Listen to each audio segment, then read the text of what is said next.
What is going on, guys? It is Initial Games here, back again with another video. And we have another highly anticipated video, one of my favorite videos to do on this channel. And we have the tier list video. Fully based opinion, obviously. Everyone can have different opinions. And if you guys get ball hurt, one of your favorite cards are low ranked, this video is not for you. Click off right now. I do not care what you guys think. This is my personal opinion. Obviously, everyone has different opinions and everything.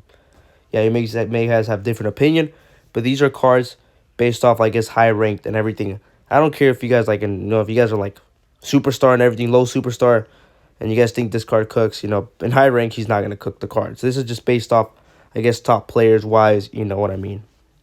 But we have the basic tier list: D tier being the absolute worst, C tier, B tier, being mid, I guess, and A tier being good, S tier obviously being really good, and broken tier being absolutely the top cards to use.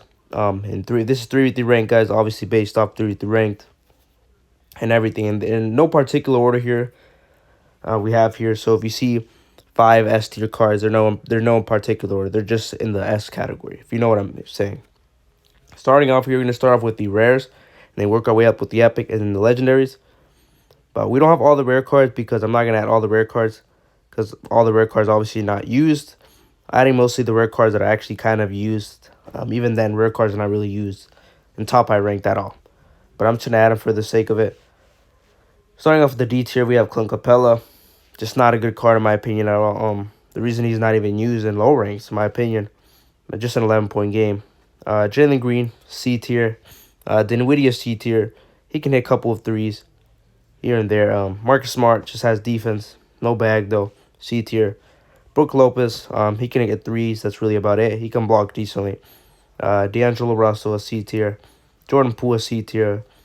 Evan Fournier, C tier. The only B tier here of the rares here is the rare Stephen Curry. I think he's a pretty solid card. But other than that, he's not really too special. Rookie LeBron, I think he's decent. He's a B tier. Aaron Gordon, I think he's a pretty underrated card. I don't see a lot of people be running him no more, but I used to be running him a lot. I think he used to be like an A tier for me. But he is a solid backup if you want to have backups. But currently with NBA Infinite, you get free players. No one's really going to use him, but I think he's a B tier. Rookie KD, he is a B tier as well. He can definitely hit some shots for sure. But yeah, other than that, these are the rare cards. There's a reason none of them are A, because they're rare cards. Move on to the epic cards here. You can see here, starting off D tier, we have Banchero. Banchero, I just think he's a useless card. If only they actually made him how he is in real life. All he has is just a post up. That's really it, guys. That's really it. In today's meta, post up doesn't mean absolutely nothing, guys. It means absolutely nothing. Unfortunately, he is a D tier. C tier, we have Julius Randle. Chris Paul, one of the newest cards added. He's just not good whatsoever, guys. He's not good whatsoever, in my opinion. There's a reason you don't see him. You don't see him, guys. All he has is passing.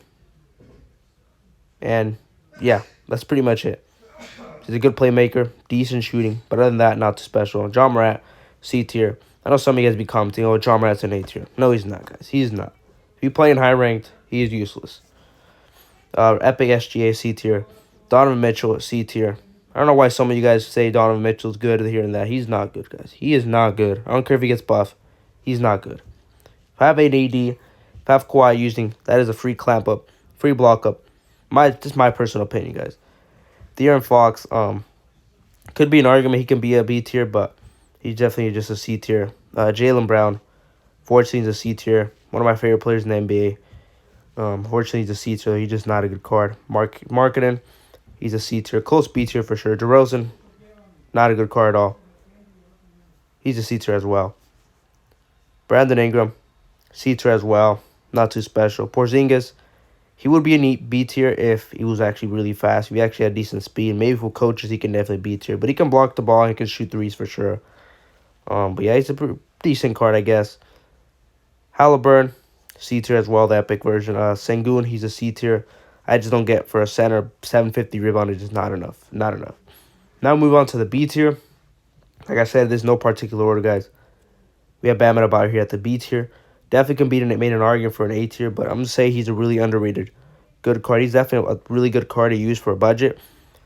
But he's definitely a C tier. He has really good defense, can shoot middies, and he has high speed. Aiton is a B tier. I haven't really seen much of him, but based off what I've seen, I think he's a B tier.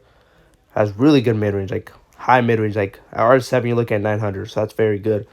Westbrook, only the fact I'm adding him a B tier because of his speed, and he can definitely play make as well. Rui Hachimura, I say he's a B tier. He has really high strength, catching corners, shoot threes. That's really about it though. He could definitely be made an argument for C tier guys, but he's a B tier though. Kyrie Irving, he is a B tier as well. Hasn't really been a really good card at all. Just has no bags. He misses a lot of open threes. He's not good at all.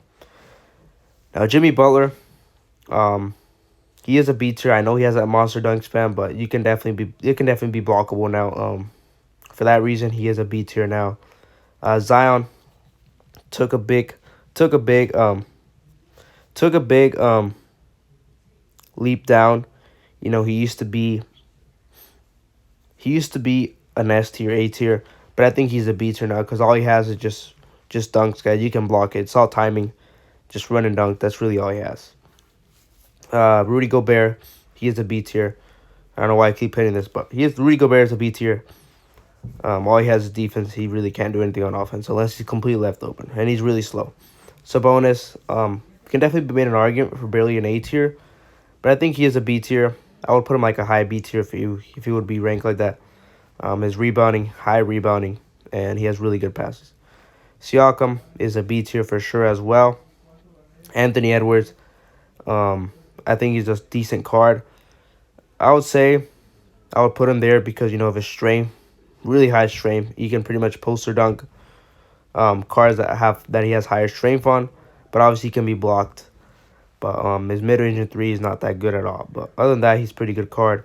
Jamal Murray is a B tier. Triple J is a B tier. If only his offense was a lot better, he would definitely be an A tier. But he just saw defense. LaMelo Ball is also B tier, based off of decent scoring wise and passing in the playmaking. Mikal Bridges is a B tier. All he really has is just defense. Same can be said for Draymond Green. Now for the A tier, we have Bradley Beal. I think Bradley Beal, hear me out, I think Bradley Beal is an A tier for me. He has really fast. He's really fast, guys. He has fadeaway. He has limited range 3 out of 3. He can hit those threes. He can hit mid-range. And I have an R7, so I personally used him, and I think he's a solid underrated card. We have Chet now. Chet's another phenomenal card that I'd definitely be running a lot. I think he's just a really good card in general. Obviously, he doesn't have the highest rebounding, but he can block. He can block, guys. He can hit threes, and he's really fast. He's a really good and really fun card to use.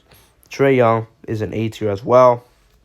No defense whatsoever. All he has is just his ice cold, but he can shoot threes also. And he has limited range 5 out of 5. And Cat is an A tier still. Yeah, he can hit threes. He's really fast as well. He's still a solid card. He can spread the floor for sure. That's what makes him pretty good. Paul George, I would put him at like barely an A tier. I would say his defense is really good, and his offense is not bad at all as well. Wemby, I'll give him an A tier. I had him at S tier, I believe, last time. But he is an A tier because he can hit threes. Really good defense. Rebounding is solid. Obviously, his strength's not the best. That's probably his weakness. But other than that, he's a really good card to use. Drew Holiday is an A tier. I would say because his defense makes it up. His offense is like not bad at all. It's like actually kind of mid. But his defense is really good, guys. Really good. Can clamp up pretty much any really player if you know how to use him, guys. He has really solid strength. His defense is high, and his steal rating is the second highest in the game. Now, Klay Thompson, I am at the A tier because he has really high strength. I don't know how he has higher strength than Giannis, but he can hit threes. With his ability, he can pretty much hit threes from anywhere, guys. Now we move on to the legendary guys. Yeah, the legendaries have changed a lot, guys. We have the broken tier, S tier, obviously A tier. There's no B tier legendaries at all. But starting off here at the A tier, we have legendary Kevin Durant. Now, legendary Kevin Durant, I think, is actually a really solid card. There can be an argument he can be an S tier, but I think he's an A tier. His mid-rangers are very good, and I think his 3 doesn't come consistent until R7. But that is R7, guys. That is a lot of coins. Personally, his ability is really good. and everything. That's why I have him at the A tier. Now Luka, I always had him at the B tier, but I think he's at the a little low A tier for sure. Really great playmaking, can shoot threes, mid range as well, and he can rebound the ball decently well. So I'm at the A tier. Now Shea, I think he has the best dribble moves in the entire game. He's really fast, can hit mid ranges pretty much almost every single time. His threes sometimes be falling a lot as well. That's why I got him at the A tier. Tyrese, have him at the A tier simply because of his playmaking ability. Um, yeah, his fadeaways and everything. I feel like if you know how to use him, he can definitely be a decently usable card. But other than that, he's not really used. Devin Booker, he got buffed as well, but I think he's an A tier. All he has really mid ranges. He hits three sometimes, but he's not really a consistent 3-point shooter. Even Shea has lower 3-point shooting and even hits more threes though. Now moving on to the S tier, we have the card that I main. Talking about the Claw, guys. Kawhi Leonard.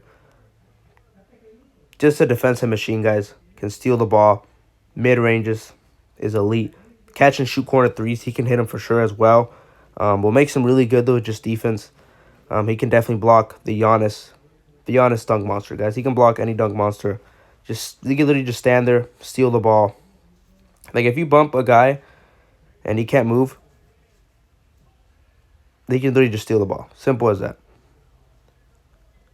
Now we have here LeBron James. Another S tier card. I think you guys really be underestimating the king, guys. LeBron James, If you get him an R5, guys, he can definitely cook. But I think he's a really all-around the best card in the game. Like, all around, he can do pretty much everything. That's what makes him really good. Jokic also is an S tier, simply because he has the highest rebounding in the game, second highest strength in the game, can shoot threes, and overall, he can spread the floor, guys. He can pretty much do almost anything. Now, Tatum, you guys may disagree. I used to have him at the broken tier. Some of you guys may have him at the broken tier, but I personally have him in the S tier. I would say a high S tier if I were to rank him like that. Simply because, he's a lot more easy to guard because, he's pretty much been dominating for 4 seasons in this game. And you just expect to sidestep guys. Obviously, he can still cook, but I do have him at the S tier. I wouldn't say he's completely broken like he used to be. Now we have Damian Lillard, guys. Another phenomenal card has been dominating for a while. He recently got nerfed, but he's still a really good card, with the speed, the 3-point, and everything. That's what makes him really good. Now, Harden. Some of you guys say he should be at the broken tier. Now, tell you this. He is an S tier. He is an S tier. He is not broken tier. First of all, he has no defense, guys. No defense. All he has is scoring. Now, some of you guys say, well, Jokic doesn't have defense. Well, Jokic makes it up with the rebounding. He can spread the floor, so you can't leave him open. And he has playmaking ability. Lillard has higher speed than Harden, and he actually has some decent defense. Harden, all he has is scoring. Yes, he can cook an entire team by himself sometimes, if you know how to use them. But in high ranked, let me guard Harden, guys. I can definitely limit him to a couple points, because I do be using Kawhi and everything, but I don't think Harden's a broken card. I don't think he's a broken card, guys. Simply because he has zero defense whatsoever. You can just run him over with high strength, and he's useless. He's useless. Now we move on to the broken tier list. Now, these are the top cards that are completely, fully used, guys. Fully used. These are the top broken cards in the game. Upcoming first, we have Legendary Stephen Curry. Complete broken, guys. Complete broken. Just shoot from anywhere. He can fade away, shoot from anywhere. Now, if you guys went up against R7 Currys, which I went up against R7 Legendary Currys, guys, multiple times, and it is not fun. It is not fun, I'll tell you that. Yeah, he can pretty much shoot from anywhere. His speed just destroys you. It destroys you off screens and everything. It's hard to guard. Definitely hard to guard. And he actually has some decent defense, and he can steal the ball. Now we have Giannis. Pure run and dunk. Phenomenal defense, and he can rebound. I mean, there's not much to say, guys. He can just run and dunk you. It's 3 points. AD. He can fly. Name another card that can fly. I mean, all he has is pretty much just a phenomenal defense. He's the best defender in the game. And he can shoot mid-range as well. So, other than that, he's a really good card. He's been a top card since Season 1. Now we have Embiid. Embiid, another great card. He's in the broken tier list for sure. the ability to block, play defense, rebound, and shoot threes and mid ranges. And he has a monster dunk too, 5 out of 5. There's not much else to be said about Embiid, but there you guys have the list. These are obviously the most important, the legendaries and everything. But let me know down in the comments what do you guys think of this. I know you guys may say that Tatum can still be in the broken. He's definitely could still be there, but you know, a lot of people complaining about Tatum. I feel like people have adapted to guarding Tatum for sure, though. But he can still cook. Don't get me wrong, he can still cook. But there you guys have it. And other than that, this can wrap it up. Hope you guys did enjoy this video. Don't forget to like and subscribe. And I am out, guys.